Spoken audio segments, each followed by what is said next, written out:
આજે આપણે હોળી સ્પેશિયલ ઘૂઘરા બનાવીશું. ઘૂઘરાને ઘીમાં બી બનાવી શકો અને તેલમાં બી તળી શકો. ઘૂઘરા બનાવવા આપણે ઘરે માવો બનાવીશું. હોમમેડ પ્યોર રેસીપી છે. એની માટે સૌપ્રથમ આપણે ગેસ પર જે વાસણ મૂકીએ એને ભીનું કરી દેવાનું અને પછી એમાં દૂધ નાખવાનું. એકદમ સ્લો ગેસ પર આપણે 2 થેલિયાની 1 લીટર દૂધ લીધેલું છે અને 1 લીટર દૂધમાંથી કેટલો માવો બને એ જોઈએ આપણે આગળ. અને ઘરનો માવો બનાવી અને પછી ઘૂઘરા બનાવવાના છે. મિલ્ક પાવડર કે કશું ઉપયોગ નથી કરવાનો. એટલે એકદમ હોમમેડ પ્યોર સોજી માવાના ઘૂઘરા આપણે ઘરે બનાવીશું. દરેક તહેવારમાં આપણે મીઠાઈ તો બનાવવાની, એમાં માવો તો જોઈએ. તો દરેક તહેવારનો આ બેઝ છે માવો. એટલે કોઈ પણ મીઠાઈ બનાવશો એમાં માવો જોઈશે. બહારથી મિલ્ક પાવડર લાવવો કે પછી માવો લાવવો, મિક્સિંગ હોય, આપ ઘરે બનાવેલો પ્યોર માવો. તો 1 લીટર દૂધને આપણે ગેસ પર ધીમા તાપે ગરમ કરીશું. ધીમા તાપે ગેસ પર ઉકાળતા અને હલાવતા રહેવાનું અને એકદમ સ્લો ગેસ પર રાખવાનું. હવે દૂધ ઉકળતા અને જાડી થશે અને થોડી વાર લાગશે. એટલે એને દૂધ ના ચોંટે એવી રીતે વાસણને ધીમા તાપે હલાયા કરવાનું દૂધને. અને ગેસ ચાલુ કરી અને એટલી પ્રોસેસને થોડીક 5-7 મિનિટ થશે. ફાસ્ટ ગેસ નહીં કરવાનો, નહીં તો દૂધ ઉભરાઈ જશે. અને આપણી આદત હોય ને કે સહેજ આઘું પાછું કંઈક કરવા માંડીએ તો ગેસ ભૂલી જઈએ. એટલે દૂધ મૂકીએ ને તારે જ એવું થાય. એટલે એ હંમેશા યાદ રાખવાનું કે દૂધ મૂકીને સહેજ બી આડું અવળું ધ્યાન નહીં આપવાનું, નહીં તો દૂધ ઉભરાઈ શકે. મારે એવું થયું છે એટલે જો આ બતાવું તમને. ફૂંક મારી અને ગેસ બંધ કરી દીધો, પણ બચી ગઈ. કે દૂધ ઉભરાયું હું ત્યાં જ ઊભી હતી. સહેજ મારો મોબાઈલમાં નજર હતી, પણ નીચે એક જ ટીપું ઉભરાયું. પણ સાઈડ પર સાફ કરવું પડશે. તો સાઈડ પર જે ચોંટે ને એ બધો માવો છે. આ જે ફીણ થાય છે એ બધો માવો છે. એટલું યાદ રાખવાનું કે એને હલાવવાનું છે. એને એવું ને એવું સાઈડ પર ચોંટવા નથી દેવાનું. જે સાઈડ પર ચોંટે એ ટાઈમે ઉઠાવી લેવાનું છે, ઉખાડી લેવાનું છે. હવે બદામ છે, કોઈ બી ડ્રાયફ્રૂટ લો. મને ઓછું ભાવે એટલે ડ્રાયફ્રૂટ છે. આ જાયફળ છે, ઇલાયચી છે. જાયફળ ને ઇલાયચી કોઈ પણ મીઠાઈમાં અવશ્ય. જાયફળ કેટલું લેવાનું? ફક્ત આ એક સ્ટ્રોક મારવાનો. એ આટલું ચપ્પાથી એક જ સ્ટ્રોક માર્યો બસ. એથી વધારે જાયફળ નહીં. એની ફ્લેવર જ કાફી છે. હવે દૂધ ધીમે ધીમે ઉકળીને જાડું થાય છે. દૂધ ઉકાળતું હોય ત્યારે તબેથો કે ચમચો મૂકી રાખવાનો. એનાથી દૂધ ઉબળાય નહીં એવું કહે છે. ધીમા તાપે ચાલ્યા કરે ને સાઈડ પર ચોંટ્યા કરે. અને ટાઈમે સાઈડ પરથી માવો ઉકાળતા રહેવાનો. માવો બનાવવામાં ટિપ્સ એ આપીશ કે આપણે એમાં નથી કશું પાણી નાખવાનું કે નથી કશું ઘી નાખવાનું. જેટલા ફેટનું આપણે દૂધ લઈશું ને એ પ્રમાણે માવો બનશે. આપણું શક્તિ દૂધ છે 4 ફેટનું, તો એ પ્રમાણે માવો બનશે. હવે માવો ધીમે ધીમે બનવા લાગ્યો છે અને દૂધ જાડું થવા લાગ્યું છે. જો આ સાઈડ પર જે યલો લાગે છે એ માવો છે. આ તબેથા પર છે એ માવો છે. એટલે ધીમે ધીમે જાડું થાય છે. રબડી જેવું દૂધ થયું છે. અને ગેસ ફાસ્ટ કરવાની કોશિશ નહીં કરવાની. એક વખત ઉભરાતું બચી ગયા આપણે. અને પછી એને ક્લીન કરી અને પછી ફરી મેં ચાલુ કર્યો ગેસ. જો આ ફરી બચી ગઈ. હવે આપણે દૂધને હલાવતા મેં ગેસ બંધ કર્યો, કારણ કે હમણાં ઉભરાતા આ બચી ગયા. નહીં તો હવે ઉભરાત ને તો જીવ બળતો. કેમ તો કે આપણો બહુ સારી એવું મટીરિયલ નીચે વેસ્ટ જતું. પણ 1-2 ટીપા નીચે ગયાનું બચી ગયું. ગેસ બંધ કર્યો. હવે ફરી આ વાસણ સાફ કરીશું. કેવી રીતે? તો કે તવેથો કે ચમચી કે ચપ્પુથી આ બધો માવો ઉખાડી લેવાનો. તવેથા પરથી ને બધેથી. યાની બળ્યા ના કરે, નહીં તો ગેસ પર એ બળ્યા કરે. અને પછી નવેસરથી ગેસ ચાલુ કરવાનો અને પછી ફરી હલાવવાનું. હવે હલાવતા હલાવતા અહીંયા ઊભા રહેવું પડશે, કારણ કે હવે માવો તૈયાર થવાની તૈયારી છે. નોનસ્ટોપ ધીમા ધીમા હાથે ધીમા ધીમા ગેસ પર હલાવતા રહેવાનું છે. અને આ ચપ્પુથી આપણે બધું ઉઠાવી લીધું છે સાઈડ પરથી માવો, તબેથા પરથી. અને જો આ બધો માવો થઈ ગયો, હવે પાણીનો ભાગ બચ્યો છે. હવે વેળમી બનાવતા હોય ને તો વેળમીનો માવો બનાવીએ ને ત્યાં છાંટા ઉડે, એવી રીતે આ માવાનું હવે પાણી દૂધનું વધ્યું છે ને એના છાંટા ઉડશે. એટલે અહીંયા નોનસ્ટોપ તબેથો હલાવવાનો છે. કેમ તો કે હવે ચોંટી જશે. માવો ચોંટી જાય ને એટલે એનો ટેસ્ટ આખો બગડી જાય એટલે બરેલો લાગે. પણ સાઈડ પરથી બધું ઉઠાવવાનું બી છે, એટલે નાની તબેથી ફાવે છે ને જેવું કમ્ફર્ટેબલ હોય એવું વાસણ લેવું. પણ મગતું હોય તો વધારે સારું રહે. મારું થોડું નાનું વાસણ છે. હવે આ તબેથોથી ચેક કરીએ તો હજુ લિક્વિડ જેવો માવો પડે છે. આપણે આવો બનાવવાનો ડો જેવો.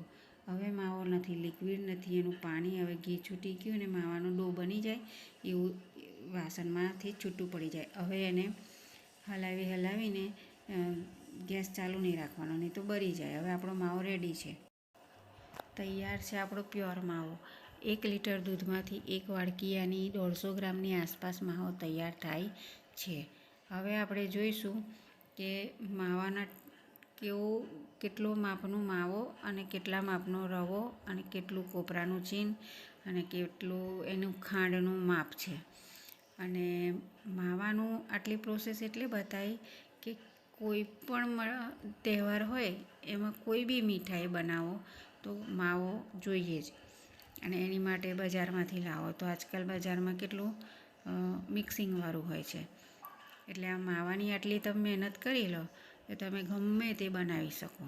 એટલે મેં આટલી માવાની પૂરી પ્રોસેસ બતાવી. હવે સાઈડ પર માપ લીધો છે. 1 વાડકી માવો થઈ ગયો છે. બીજું ઇલાયચી, જાયફળ. હવે 1 વાડકી માવાની સામે 1 વાડકી સોજી લેવી છે કે અડધી વાડકી. કોઈને માવો વધારે ભાવતો હોય તો અડધી વાડકી સોજી લેવાની. મેં 1 વાડકી માવો તો 1 વાડકી મેં સોજી લીધી છે. હવે સોજીને કાચી નહીં નાખવાની, 2-3 ચમચી ઘી નાખવાનું અને એને હલકા હાથે શેકી લેવાની. ટિપ્સમાં એ છે કે જો સોજી મોટી હોય રવો તો એને મિક્સરમાં એકવાર ગ્રાઇન્ડ કરી દેવાનું, તો એ નાના ટુકડા થઈ જાય. અને નાની સોજી હોય તો એને ડાયરેક્ટ શેકી લેવાની. એવી જ રીતે માવાને ટિપ્સમાં એ છે કે આપણે વેળમીનો માવો કરીએ એવી રીતે વાસણથી છૂટો પડીને ડો બની જવો જોઈએ. એને થોડો લિક્વિડ નહીં રાખવાનો. લિક્વિડ રાખશો તો એ દૂધનો ભાગ રહી જશે. બરાબર છે? એવી રીતે એ માવો તૈયાર કરવાનો. અને એ માવામાંથી જો ડાયરેક્ટ કોઈ મેં પેંડો કે એવું બનાવવું હોય તો એનું સહેજ દૂધનો ભાગ રહી ગયો હોય ને એમાં જ ખાંડ ને બધું નાખવા માંડવાનું. બરાબર છે? પણ આપણે માવાનો ઉપયોગ સોજીના ઘૂઘરા કરવામાં થાય છે. હવે બજારમાંથી કાચો માવો લાવીએ, પણ આ આપણો કાચો માવો નહીં, આ આપણો શેકેલો માવો છે.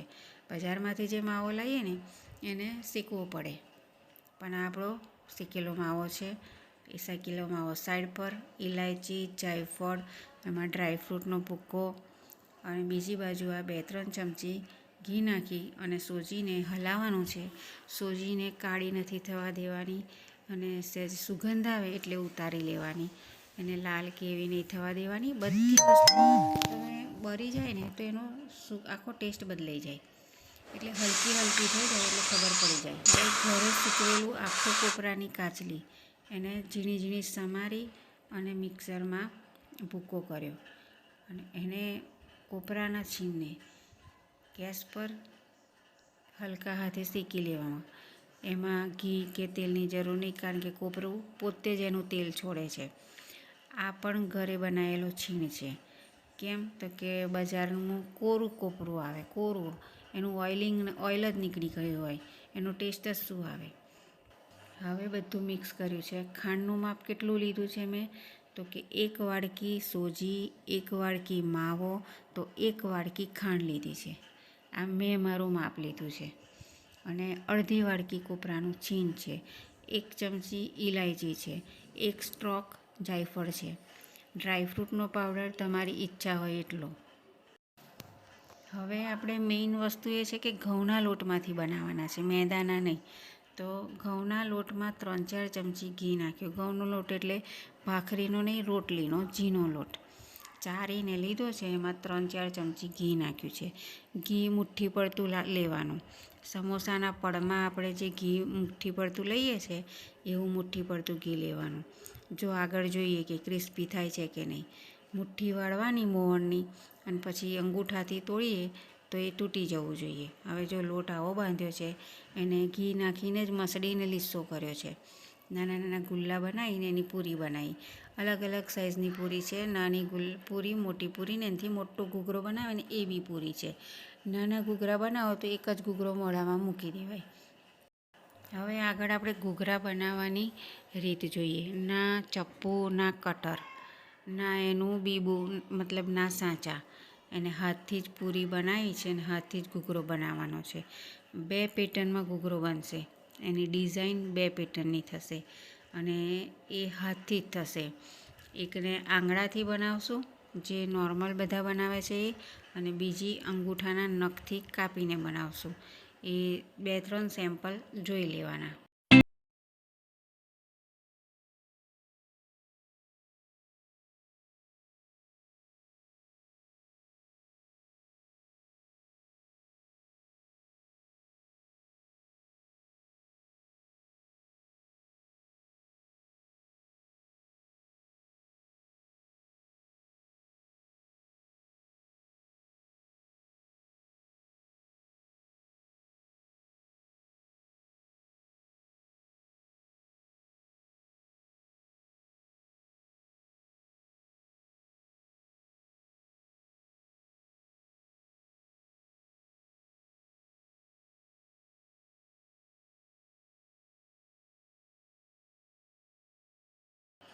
આ જો ઘૂઘરાને હવે આપણે આખો મસાલો ભરી અને એની આંગળીથી એક એવો બેઝ બનાવ્યો કે એને આપણે ડિઝાઇન કરવાની છે.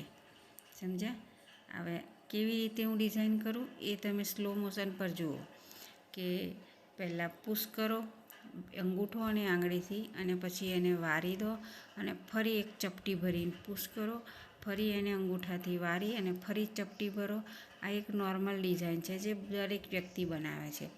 પછી બીજી હું બતાવું છું એ નખના અંગૂઠાથી કાપીને ડિઝાઇન બનાવીને. આ મેં સ્લો મોશન પર એટલે કરી કે ધીમે ધીમે જોવાય. બીજી વસ્તુ એ કે એનું શરૂઆતનું પોઈન્ટ અને એન્ડનો પોઈન્ટ દબાવવાનો, નહીં તો ઘૂઘરો તેલમાં છૂટો પડી જાય તો બધો મસાલો તેલમાં વેરાઈ જાય. પણ જો ભરતા ભરતા ઘૂઘરો કાણું લાગે કે ચાલ ભાઈ પૂરીને કાણું પડી ગયું છે, તો એને પછી ફેલ ગણવાનો ને એનો મસાલો કાઢી નાખવાનો. એ ગુલ્લું સાઈડ પર નાખી દેવાનું. ટિપ્સમાં એ છે કે ભીનો કટકો કરીને નીતારી લીધો અને એની નીચે ઘૂઘરા ભરીને મૂકેલા છે. પૂરી બી એની નીચે મૂકેલી છે. ઘઉંનો લોટ છે ને એટલે સુકાઈ જાય, પછી કોઈ ફાયદો નહીં. સુકાઈ જાય તો એને વેસ્ટ નહીં કરવાનો.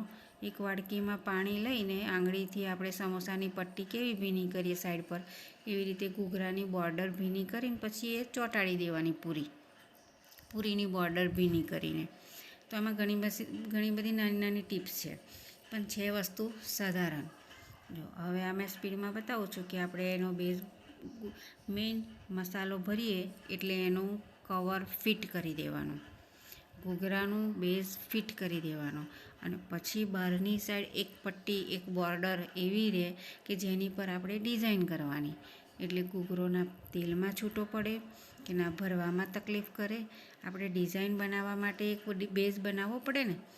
પહેલાં આપણે માવો ભરીએ એ માવો ફિટ કરી દેવાનો દબાઈને એની બોર્ડરથી, અંગૂઠાથી. તમે મારો ભરેલો ઘૂઘરો જુઓ હું કેવી રીતે ભરું છું. અને પછી આપણે ડિઝાઇન કરવા માટે આંગળીથી દબાઈને બોર્ડર એની તૈયાર કરવાની અને પછી એને ડિઝાઇન કરવાની. જો હવે આ મોટો ઘૂઘરો છે ને એમાં હું બીજી ડિઝાઇન બતાવું છું, જે આપણે નખથી દેખવામાં બહુ સરસ લાગશે. બરાબર? અને બોર્ડર હોય ને એટલે એ ક્રિસ્પી થાય ને એટલે નાના છોકરાઓને બોર્ડર તોડીને ખાવાની મજા આવે. બીજી વસ્તુ છે, જો સાઈડ પર અંગૂઠાથી મસાલો અંદર દબાવવાનો અને ખાલી જગ્યા લાગતી હોય ને ચમચીના પાછળના ભાગથી એડ કરવાનો બીજો મસાલો. પણ ખાલી એકદમ ઢીલો ઢાલો ઘૂઘરો નહીં બનાવવાનો. એકદમ ફૂલ માવો બી નહીં ભરી દેવાનો, કારણ કે માવો ફૂલ ભરવા જઈએ ને તો પૂરીની બોર્ડર પર માવો ચોંટી જાય. એટલે પછી તમે એને ફિટ કરીને પૂરીના 2 પડ ચોંટાડવાનું કરો તો વચ્ચે જે માવો આવ્યો હોય ને એટલે તમારું પડ ઉખડી જાય. આપણે શું કરવાનું, બોર્ડરને ક્લીન રાખવાની. ભલે લોટવાળી થઈ ગઈ હોય, માવાવાળી થઈ ગઈ હોય, તો એ આપણે એને પાણીથી ક્લીન કરો, હાથથી ક્લીન કરો, પણ એ ક્લીન હોવી જોઈએ. અને જો આ બોર્ડર મેં બતાવીને હમણાં એવી રીતે એક બેઝ બનાવ્યો. જો માવાને દબાઈને ભરી અને માવાનો એક ડબ્બો અલગથી જ રાખ્યો કે એનો વર્તુળ આકારનો માવો ફિટ કરી દીધો. એ પૂરીની બોર્ડર ફિટ કરી દીધી.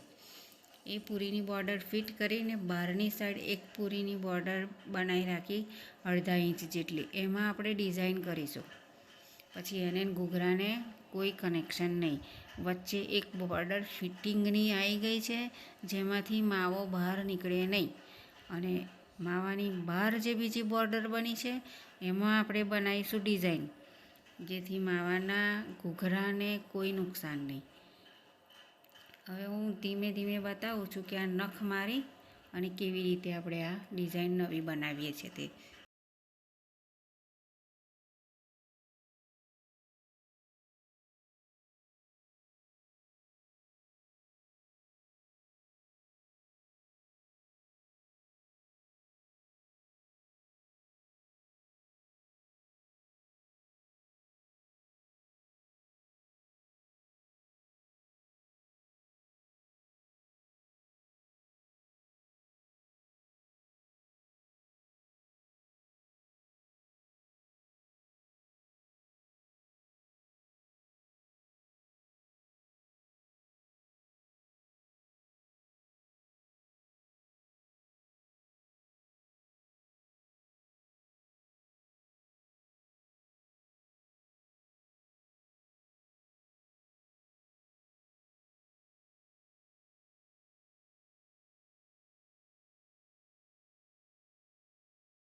હવે જુઓ આ ડિઝાઇન કેટલી સરસ લાગે છે ને?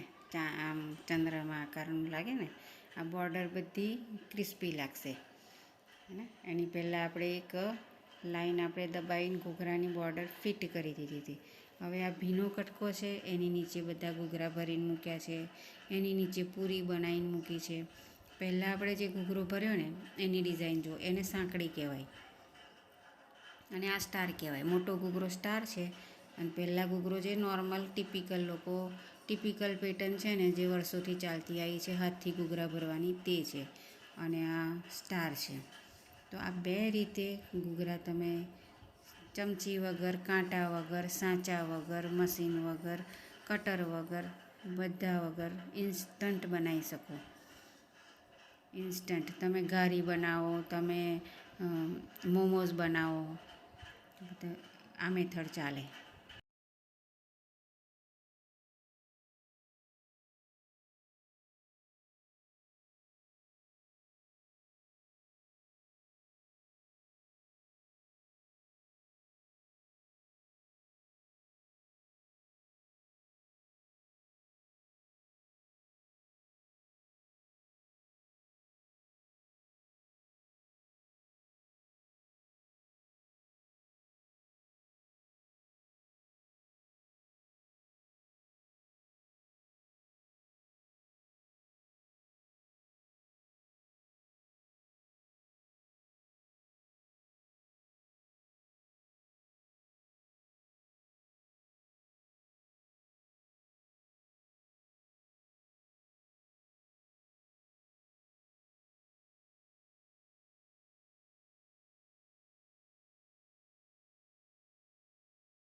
હવે તેલ ગરમ થાય ને એટલે સહેજ એક કટકો રોટલીનો ટુકડો નાખી દેવાનો અને ચેક કરવાનો કે થઈ ગયું છે કે નહીં.